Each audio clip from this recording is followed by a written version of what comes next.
Hello, this is Will Middleton from WPCourseGuide.com. In this video, I'm going to show you how to use the LifterLMS course builder with the new Gutenberg editor. So what you'll want to do is start out by going to the WP admin, and what I'll do is go to Courses, Add Course. I'll just give it a test title here, and then go ahead and publish the course.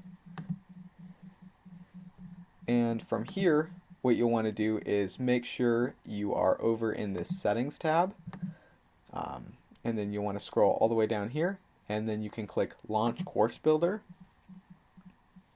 And here we go. Now we can start building out the actual layout of our course by adding in sections and lessons.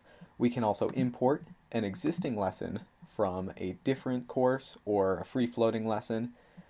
And then here, the LifterLMS Quiz Builder is also in the Course Builder. If you hover over here, you can see it says Add a Quiz on this little question mark icon.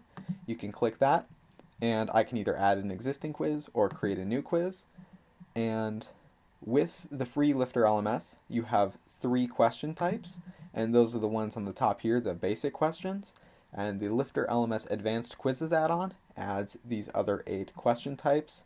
I'm not going to go over those in this video, but this is how you can use the quiz builder inside the course builder inside of the new Gutenberg editor.